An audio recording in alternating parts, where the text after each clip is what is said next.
Good morning, Boracay Island. Living the dream.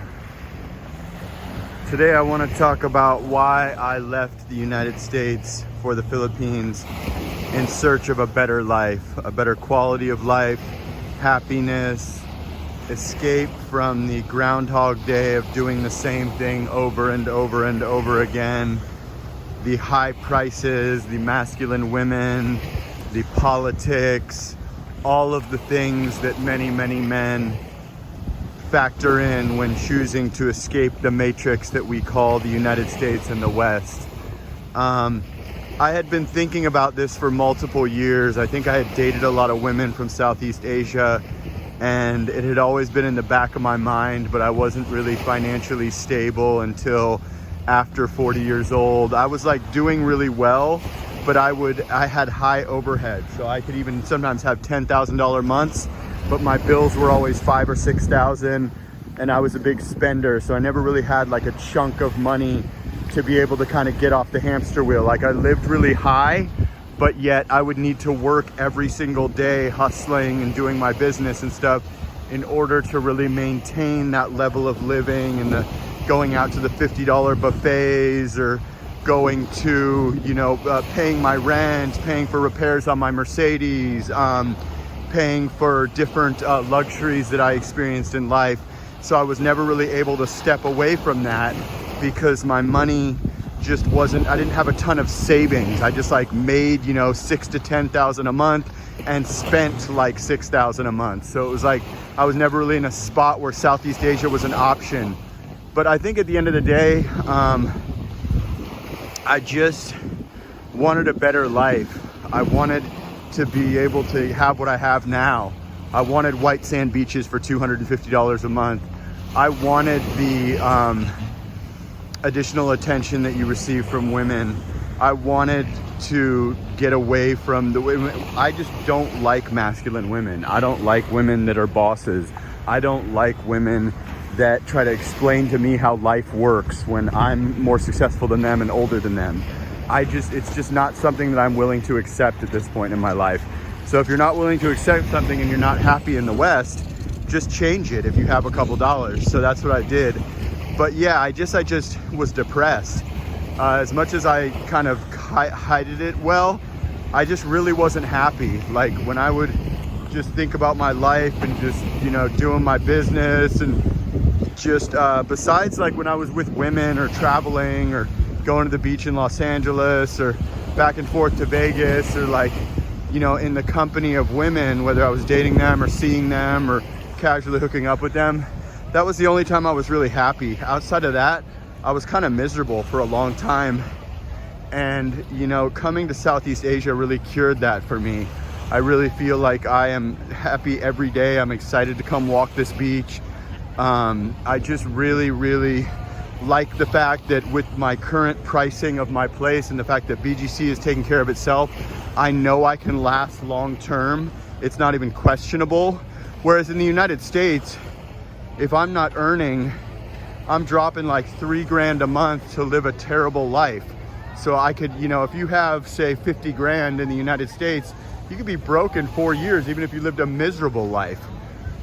Because it's just the way it is. You know what I mean? You'd be broke in like 1 year. Sorry, my math is off. You'd be broke in like a year and 3 months. If you're spending $3,000 a month and you're bringing in $0 or $500, or your business is failing or something, you'll be broke in no time, man. And nobody's gonna save you. Like my family wouldn't save me. My father gave my sister $1 million place to live for free, but he won't save me. I don't get that same consideration because I'm a guy, and girls get special treatment.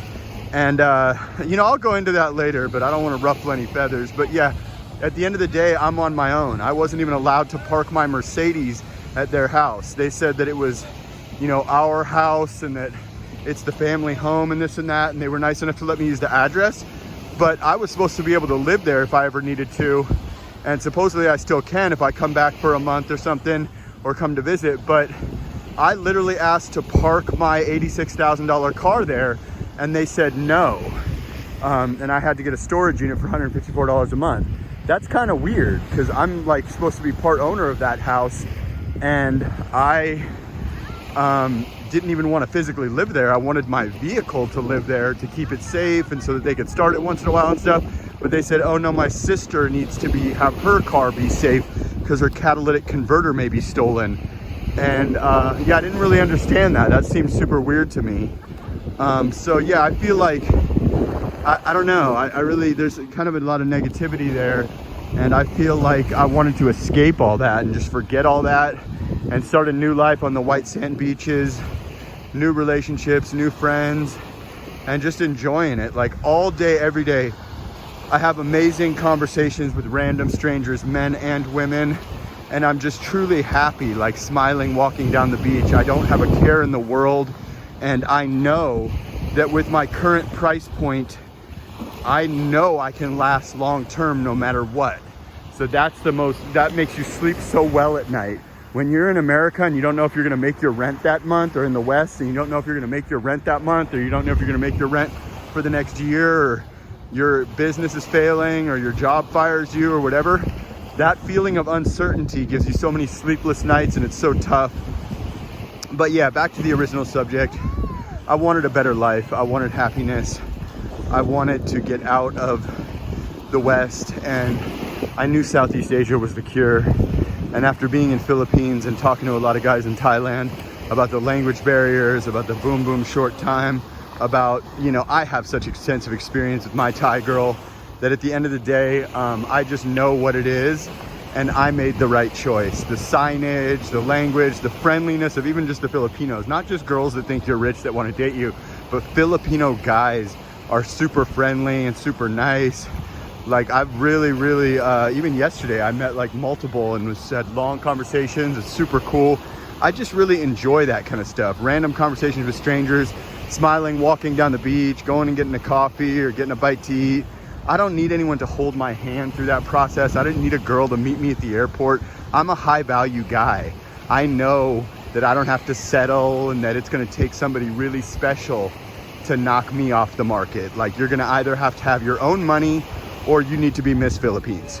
So if you know what I mean, and not trying to be rude or full of myself, that's a straight up fact. I don't care what anybody says. You can say whatever you want.